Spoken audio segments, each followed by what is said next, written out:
Hello guys, welcome to all of you on my YouTube channel LM Sir English Classes। आज मैं active से passive wise topic के अंतर्गत इसका part second discuss करना चाहूँगा, जो कि आप सभी लोगों के लिए एकेडमिक और जितने भी कंपटीशन में तैयारी करने वाले या कंपटीशन से जुड़े हुए लोग हैं उन सभी के लिए बहुत ही बेनिफिशियल रहेगा। तो मैं दावा करता हूँ कि अगर कोई भी इन वीडियोज़ को सारे वीडियोस देख लेगा तो एक्टिव से पैसिव वाइज से बनने वाले टफेस्ट क्वेश्चन भी यहाँ से रॉन्ग नहीं होने वाले हैं। किसी भी कीमत पर वो क्वेश्चन सही करके ही आएगा, उससे गलतियाँ नहीं होंगी। बस ईमानदारी से इस वीडियो को बिना स्किप किए हुए देखना है। और अगर आपको वीडियो अच्छा लगता है तो चैनल को प्लीज़ लाइक और सब्सक्राइब करिएगा। आगे मैं इससे पहले वाले पार्ट में मैंने डिस्कस किया था जो इसके सिंपल प्रेजेंट पर बेस्ड, मतलब सिंपल जो इंडेफिनिट टेंस पर बेस्ड जो आपके जो एक्टिव से पैसिव फॉर्म होते हैं उस पर डिस्कस किया था। अब मैं डिस्कस कर रहा हूँ इस सेकंड वीडियो में कंटीन्यूअस टेंस। मैं मतलब डिस्कस करूँगा यहाँ पर कि कंटीन्यूअस टेंस जो होता है, तो आप सभी लोग जान रहे होंगे कि कंटीन्यूअस टेंस में present continuous, past continuous, future continuous plus model continuous के रूप में भी सेंटेंस पूछे जाते हैं। कभी कभी ऐसा होता है कि मॉडल कंटीन्यूअस से बेस्ड सेंटेंस जब पूछ लिए जाते हैं तो ये एग्ज़ाम में अक्सर गलत हो जाते हैं, यहाँ से अक्सर गलतियाँ होती हैं। तो मैं स्टार्ट करता हूँ बिना किसी देरी के। प्रेजेंट कंटीन्यूअस टेंस जो होता है, आप सभी लोगों को या अक्सर लोगों को पता होगा कि बी फॉर्म की जो एजएमआर वर्ब है, इसके बाद में क्या होता है, मीन्स की मेन वर्ब की फर्स्ट फॉर्म जो होती है एजएमआर के साथ में मेन वर्ब की फर्स्ट फॉर्म में आईएनजी, जिसको हम मेन वर्ब की फोर्थ फॉर्म भी कहते हैं। तो मेन वर्ब की फर्स्ट प्रेजेंट कंटीन्यूअस टेंस में एजएमआर, ठीक, प्लस वर्ब की आईएनजी फॉर्म का यूज किया जाता है। जबकि पैसिव फॉर्म में आपको करना क्या होता है, हमने कभी कॉमन चेंजिंग में इससे पहले मैंने बताया था कि सब्जेक्ट्स और ऑब्जेक्ट्स के स्थान आपस में चेंज किए जाएंगे और सब्जेक्ट को ऑब्जेक्ट के स्थान पर लिखने से पहले प्रीपोजिशन बाई का यूज किया जाएगा और हमेशा मेन वर्ब की थर्ड फॉर्म का यूज किया जाएगा। ये चीज़ें आपकी कॉमन चेंजिंग के अंतर्गत आती हैं, जिनको आप सभी लोग ध्यान रखिएगा। चलते हैं इसको पैसिव वॉइस में देखते हैं कैसे चेंज किया जाएगा। पहली बात तो हमने बता ही दिया है कि जो एक्टिव वॉइस का ऑब्जेक्ट होगा वो पैसिव वॉइस का सब्जेक्ट बन जाएगा और जो सब्जेक्ट होगा वो पैसिव वॉइस का ऑब्जेक्ट बन जाएगा। तो यहाँ पर जो ऑब्जेक्ट लिखा हुआ है in the starting of the sentence, ठीक है, इन पैसिव फॉर्म, तो ऑब्जेक्ट लिखा जाएगा, मीन्स कि एक्टिव वॉइस का ऑब्जेक्ट होगा। आफ्टर दैट जो भी बी फॉर्म की एजएमआर वर्ब है उसको लिखा जाएगा। बीइंग, अगर आईएनजी लगा हुआ है तो आपको बीइंग का यूज करना है, ये चीज़ आपको ध्यान रखना है। मीन्स कि अगर प्रेजेंट का कंटीन्यूअस टेंस है, एजएमआर के साथ आईएनजी फॉर्म आया है, तो जब पैसिव में चेंज करेंगे तो ऑब्जेक्ट को सब्जेक्ट बनाने के बाद एजएमआर अकॉर्डिंग टू ऑब्जेक्ट ही लिखा जाएगा। बीइंग के साथ वर्ब की थर्ड फॉर्म का यूज कर देना है, बाई प्लस सब्जेक्ट लिखा जाएगा। जस्ट लाइक सेम आपको पैसिव वॉइस में भी करना है, सेम प्रोसेस से ही अपनाना है। और फ्यूचर कंटीन्यूअस टेंस में भी इसी तरह से, अगर विल या शैल के साथ बी प्लस मेन वर्ब की आईएनजी फॉर्म अगर आई है तो क्या करेंगे, हाँ, फ्यूचर कंटीन्यूअस टेंस इसको देखेंगे। कई बार ऐसा होता है कि इसमें से गलतियां लोग कर बैठते हैं कि इसको भी be plus being plus main verb की थर्ड फॉर्म में चेंज कर देते हैं। अगर इस तरह से क्वेश्चन आएगा भी तो पहली बात तो उसका पैसिव वॉइस चेंज नहीं होगा, मतलब फर्स्ट ऑफ ऑल तो क्वेश्चन पूछा ही नहीं जाएगा। अगर आता भी है इन केस तो उसका पैसिव फॉर्म नहीं बनाया जा सकता। और मॉडल में देखते हैं, मॉडल में होता क्या है कि मॉडल के बाद बी प्लस आईएनजी फॉर्म लिखा होता है लेकिन उसका पैसिव वॉइस नहीं चेंज होता है। तो आपको ये ध्यान रखना है केवल प्रेजेंट का कंटीन्यूअस और पास्ट का कंटीन्यूअस आपको पैसिव फॉर्म में बदलने के लिए पूछा जाएगा। बाकी फ्यूचर का कंटीन्यूअस और मॉडल कंटीन्यूअस पर बेस्ड पैसिव वॉइस सेंटेंस नहीं बनेंगे। आगे चलते हैं। देखिए ये पॉइंट जो है हमारे लिए आपको बहुत ही ध्यान रखना है, ये चीज़ हमने अभी बताई भी है अपने डिस्कस में कि अगर पैसिव वॉइस कंटीन्यूअस टेंस में है तो पैसिव बनाते समय, ठीक है, मीन्स कि उसमें बीइंग का यूज़ करना आप ना भूलें, मीन्स कि बीइंग का यूज़ करना होगा आपको। आगे देखते हैं, चेंज द वॉइस। देखिए ये बहुत ही इम्पॉर्टेंट है, जो भी आगे की ओर हम लोग जो है आगे डिस्कस करते हुए चल रहे हैं या आगे जो भी हमारे मिलने वाले क्वेश्चंस हैं वो बहुत ही इम्पॉर्टेंट हैं, न केवल आपके बोर्ड एग्ज़ाम के लिए बल्कि सभी एग्ज़ाम्स के लिए इम्पॉर्टेंट है। जहाँ से क्वेश्चंस अगर बनेंगे एक्टिव से पैसिव वॉइस, इससे ज़्यादा टफ लेवल नहीं पूछा जाएगा। तो चेंज द वॉइस, देखते हैं कि एक्टिव वॉइस से पैसिव वॉइस में किस तरह से चेंजिंग होती है। कुछ स्पेशल वर्ब्स होती हैं जिनके साथ में कुछ जो है फिक्स्ड मीन्स की प्रीपोजिशन का यूज किया जाता है, उनको प्रीपोजिशन हटाया नहीं जाएगा और अलग से बाई का यूज उसमें करना होता है। कुछ ऐसी भी आपको अब मिलेंगी जो आप देखेंगे कि वो स्पेशली दूसरी प्रीपोजिशन ही लेती हैं, उसमें बाई का यूज़ नहीं होता है। आगे वो भी डिस्कस करने को देखने को मिलेगा। अभी फ़िलहाल देखते हैं। पहला सेंटेंस है हमारा, the committee is looking into the matter. अब यहाँ पर प्रॉब्लम ये हो जाती है कि लुकिंग इनटू द मैटर है, लुक इनटू का मतलब क्या होता है, जांच पड़ताल, मतलब देखभाल करना, जांच पड़ताल करना। तो इसमें the committee is looking into the matter. अब आपको करना क्या है, द मैटर को सब्जेक्ट बना देना है। The matter is being looked, is being क्यों किया गया, क्योंकि यहाँ पर कंटिन्यूअस टेंस है, प्रेजेंट का कंटिन्यूअस, तो is being according to subject is being. Looking into जो है तो वो लुक्ड इनटू में चेंज किया जाएगा, मीन्स कि इनटू को हटाएंगे नहीं, इसलिए देखा होगा, देख रहे होंगे कि ये जो है थोड़ा सा बोल्ड में लिखा है कि इसको कई बार लोग इसको रिमूव कर देते हैं, सेंटेंस से पैसिव फॉर्म में गलत माना जाएगा या सेंटेंस आपका कंसिडर नहीं किया जाएगा। तो आपको ध्यान ये रखना है कि लुक इनटू जहाँ पर आता है तो ये एक तरह से फ्रेजल वर्ब के रूप में माना जाता है, तो इसको आप हटाएंगे नहीं। लुकिंग इनटू का इज़ बीइंग लुक्ड इनटू हो जाएगा बाई द कमेटी। आगे देखिए, वर्ब के बाद आने वाली प्रीपोजिशंस को पैसिवाइज में लगाना ना भूलें। यही चीज़ अभी जो है नोट में अभी हमने बताया है, जो वही चीज़ नोट में मेंशन है, इसको आपको याद रखना है कि अगर कोई भी वर्ब के साथ में कोई प्रीपोजिशन लगा हुआ है तो पैसिवाइज में उसको हटाया नहीं जाएगा, मीन्स कि उसी तरह से उसका यूज किया जाएगा। They are laughing at you, ये बहुत ही इंपॉर्टेंट क्वेश्चंस हैं, क्योंकि इनसे अगर क्वेश्चन बनते हैं तो अक्सर गलतियां हो जाती हैं। आप लोग इनको थोड़ा सा केयर करिएगा, ध्यान रखिएगा कि यहाँ से मिस्टेक्स ना होने पाए। You are laughing at, sorry they are laughing at you, तो आप इसको जब पैसिव में बनाएंगे तो you are being laughed at. अब यहाँ पर भी एट को हटाया नहीं गया है और ना हटाया जाएगा। ये सेंटेंस हमारा क्या बनेगा, you are being laughed at by them. At भी लगा है और फिर सब्जेक्ट को ऑब्जेक्ट के स्थान पर ले जाने से पहले, लिखने से पहले बाई प्रीपोजिशन का भी यूज़ करना होगा। आगे चलते हैं। अगला है, ये सेंटेंस जो पैसिव वॉइस में बना है, the accused is being produced before the court. ठीक, एक्यूज किसके द्वारा प्रोड्यूस किया गया कोर्ट में। अब यहाँ पर जो है बाई करके ऑब्जेक्ट नहीं लिखा हुआ है, जबकि जब पैसिव वॉइस में बनाएंगे तो ये काम केवल पुलिस का ही रहता है। The police are producing the accused, ठीक, बिफोर द कोर्ट। आपको कैसे बनाना है, the police are producing the accused before the court. यहाँ पर जो है आर के साथ प्रोड्यूसिंग का यूज क्यों किया गया, आप लोग इजीली समझ सकते हैं कि अगर इज एम आर के साथ या वाज वर्ब के साथ बीइंग लगा हुआ है, फिर थर्ड फॉर्म अगर आया है, तो इसका मतलब है कि इज एम आर के साथ में आपको आईएनजी फॉर्म का यूज़ करना होगा। ठीक, और आईएनजी फॉर्म के बाद में अगर कोई स्पेशल ऐसी वर्ब आई है तो उस वर्ब को आप लिखेंगे, उस प्रीपोजिशन को भी साथ साथ में लिखा जाएगा और आफ्टर दैट जो है ऑब्जेक्ट लिखा जाएगा। आगे चलते हैं। Right to protest peacefully is being demanded by the revolutionaries.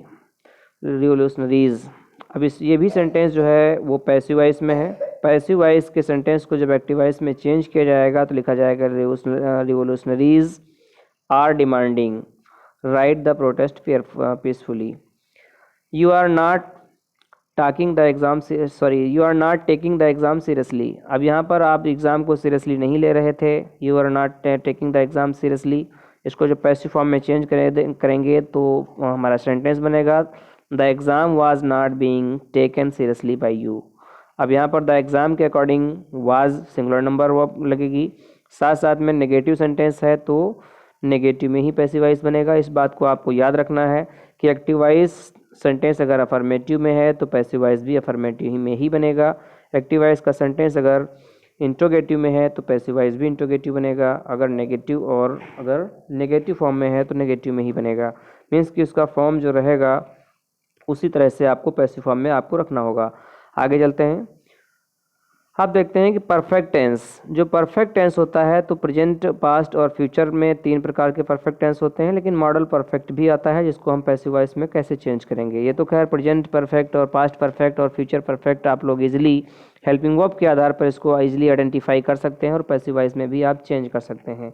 Means कि हैज़ या हैव के साथ अगर थर्ड फॉर्म आई है तो हैज़ या हैव के साथ बीन प्लस वर्ब की थर्ड फॉर्म में आपको चेंज कर देना है। बाकी तो कॉमन चेंजिंग के अंतर्गत मैंने बता ही दिया कि इन दोनों के सब्जेक्ट्स और ऑब्जेक्ट्स के स्थान प्लेसेस चेंज किए जाएंगे। साथ साथ में आपको वर्ब का ध्यान रखना है, ख्याल रखना है, क्योंकि अगर हैज़ या हैव के साथ में थर्ड फॉर्म आई है तो अकॉर्डिंग टू सब्जेक्ट मीन्स कि जिस भी ऑब्जेक्ट को आप सब्जेक्ट बनाओगे उसके अकॉर्डिंग हैज़ या हैव का यूज किया जाएगा, फिर बीन प्लस वर्ब की थर्ड फॉर्म और बाई करके आपको एक्टिव वॉइस के ऑब्जेक्ट को सब्जेक्ट बना देना है। तो अब मॉडल की चर्चा कर ले रहे हैं। इसी तरह से जो मॉडल है subject plus model plus have plus third form और प्लस ऑब्जेक्ट के रूप में अगर एक्टिव वॉइस का सेंटेंस लिखा हुआ है तो पैसिव वॉइस में ध्यान रखना होगा कि मॉडल वर्ब के बाद have plus been plus main verb की थर्ड फॉर्म का यूज किया जाएगा। इसमें हैज़ का यूज नहीं करना होगा, ये आप ध्यान रखेंगे, क्योंकि मॉडल वर्ब के बाद हैव प्लस मेन वर्ब की थर्ड फॉर्म ही होती है, सिंगुलर नंबर सब्जेक्ट हो चाहे सब्जेक्ट आपका प्लूरल फॉर्म में हो। चलिए चलते हैं आगे। हाँ, नोट आप देखिएगा कि ये बहुत ही ये चीज़ आपको याद रखने की ज़रूरत है, हालांकि हमने इसमें बताया भी है, ये चीज़ सभी के लिए इम्पोर्टेंट है। क्या इम्पोर्टेंट है कि अगर पैसिव वॉइस परफेक्ट टेंस में हो तो उसके साथ में बीन का यूज़ जरूर करना होता है, इसको नहीं भूलना है। देखिए, चेंज द वॉइस, अब वॉइस को चेंज करने के लिए किस किस तरह के सेंटेंस है, आप लोग इसके स्ट्रक्चर को थोड़ा सा ध्यान रखिएगा। Who has seen this, sorry who has seen him, मतलब उन्हें किसने देखा है। तो जब भी सेंटेंस में हु से स्टार्टिंग होती है और हु के बाद में, अब यहाँ पर सेंटेंस हम देख रहे हैं हु के बाद हैज़ प्लस मेन वर्ब की थर्ड फॉर्म है और इसके बाद में ऑब्जेक्ट दिया हुआ है, तो ये सेंटेंस पैसिव में है।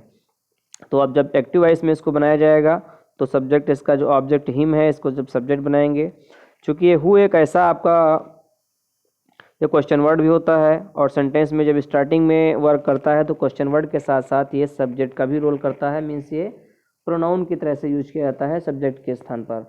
तो हु हैज़ सीन हिम, तो हु का जब ऑब्जेक्टिव केस हुम होता है, पॉजेसिव केस हुज होता है।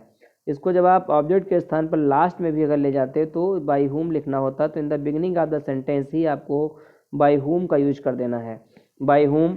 अब ऑब्जेक्ट जो है आपका हिम, तो हिम को जब आप सब्जेक्ट बनाएंगे तो ही होगा, तो ही के अकॉर्डिंग हैज़ का यूज किया जाएगा। तो हैज़ का यूज आपको पहले ही कर देना है, क्योंकि सेंटेंस जो बनने वाला बन रहा है वो इंट्रोगेटिव बनाना है। तो बाय हुम हैज़ ही, और सब्जेक्ट के बाद आपको बीन का यूज करना होता है, by whom has he been seen, last में क्वेश्चन मार्क का यूज कर देना है, सेंटेंस पैसिव वॉइस में फ्रेम हो जाएगा। आगे चलते हैं।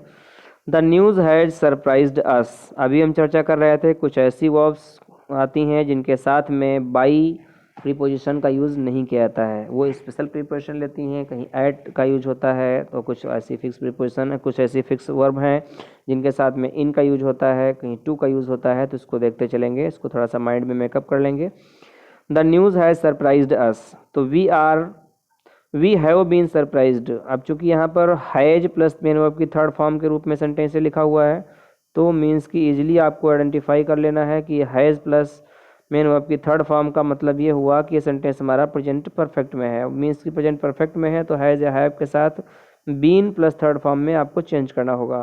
तो क्या लिखेंगे, अस का सब्जेक्टिव केस वी होता है, तो वी हैव बीन, वी चूँकि प्लूरल नंबर जो है सब्जेक्ट है, तो यहाँ पर we have been surprised. Surprise के बाद ये मेजर चीज़ ये है, आपको ध्यान रखना कि क्या लिखा जाता है, हमेशा प्रीपोजिशन एट का यूज किया जाएगा। We have been surprised at the news, sentence passive voice में बन जाएगा। आगे चलते हैं। अगला जो सेंटेंस है, he will have understood your ulterior motive by that time. अब इसको देखते हैं।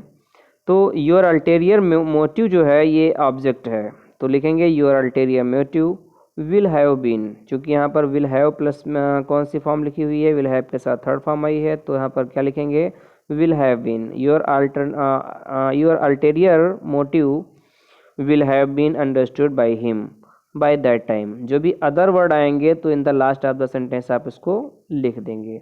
by him के बाद by that time ये जो है आपको पूरा उस समय तक का सेंस जो है देगा, ये जो कि मतलब जो है फ्रेज है। आगे देखते हैं। The committee had looked into the matter impartially before he found the guilty। The matter had been, अब इसको जो पैसिव वॉइस में आप बनाएंगे तो किस तरह से लिखा जाएगा, लुक्ड के साथ इनटू जो लगा हुआ है इसको रिमूव नहीं करना है। The matter had been looked into, अब हैड के साथ थर्ड फॉर्म लगी हुई है तो had been plus third form में चेंज करना है। ऑब्जेक्ट है यहाँ पर इनटू के बाद में मैटर, तो मैटर को आप सब्जेक्ट बनाएंगे। The matter had been looked into by the committee impartially before it he found the guilty, before it found him guilty। ये जो लास्ट में सेंटेंस जो है हमारा लिखा हुआ है before he was found guilty, ठीक है, तो ये ही वाज फाउंड का मतलब उसे पाया गया था अपराधी। Before it found him guilty मतलब यहाँ पर जो है प्रोनाउन का जो है इट फाउंड गिल्टी मतलब वो अपराधी मिला था या फिर उसको अपराधी पाया गया था का सेंस देगा। कुछ ऐसी वर्ब्स होती हैं जिनके बाद फिक्स्ड प्रीपोजिशन आते हैं, जिनकी चर्चा अभी हम कर रहे थे, वो पॉइंट जो है हमको मिल गया है, इसको देख ले रहे हैं। तो कुछ ऐसी वर्ब्स जिनके बाद में फिक्स्ड प्रीपोजिशन का यूज होता है, आप लोगों को दिख रहा होगा, जैसे नो के बाद में हमेशा टू लिखा जाता है, मीन्स कि इसके साथ में दूसरी प्रीपोजिशन का यूज़ नहीं करेंगे, नो के साथ में टू का यूज़ करना होगा। Surprised at, amaze at, astonished at, startled at, इसका मतलब चौंकना होता है। वेक्स्ड एट, एनॉयड विद, ठीक, एनॉयड विद, देखिए एनॉयड ऐड भी लेता है विद भी लेता है। एनॉयड विद आपको याद रखना है कि किसी व्यक्ति से अगर नाराज़गी होगी या परेशानी होगी तो एनॉयड के साथ में विद का यूज किया जाएगा। एनॉयड एट होगा किसी वस्तु से, तो ये चीज़ें दोनों जो है थोड़ा सा ध्यान रखने वाली हैं। कंटेंड इन मतलब ये रखना होता है। Embodied in, crammed with, decorated with, filled with, ornamented with, throned with, tied of, engulfed in। तो ये कुछ हमारी निश्चित प्रीपोजिशंस हैं जो इनके साथ में हमेशा इन्हीं का यूज़ किया जाना है, कोई दूसरा प्रीपोजिशन इनके साथ में यूज़ नहीं होना है, मीन्स कि बाई का यूज़ नहीं किया जाएगा किसी भी कंडीशन में। कुछ एग्जांपल्स जो है हम लोग देख ले रहे हैं, इसके बाद में फिर आगे बढ़ेंगे। The fire engulf the building, आग कहाँ लग गई थी मतलब कहाँ आग ने किस चीज़ को घेर लिया था, बिल्डिंग को, ठीक है, तो ग्रसित हो गई थी। अब यहाँ पर building was engulfed in the fire, यहाँ पर बाय द फायर का यूज़ गलत हो जाएगा, तो इसको थोड़ा सा ध्यान रखने की ज़रूरत है। आगे चलते हैं। दिस बॉक्स कंटेन्स 10 सिगार्स, इस बॉक्स में कितने सिगार्स हैं मतलब 10 सिगार्स हैं, तो 10 cigars are contained in this box होगा, ना कि by this box. I hope ये चीज़ आप लोगों को यहाँ तक क्लियर हो गई होगी। आगे हम लोग जो है अगले वीडियो में जो पैसिव वॉइस का हम तीसरा पार्ट बनाएंगे उसमें डिस्कस करेंगे। Thank you for watching the video to all of you.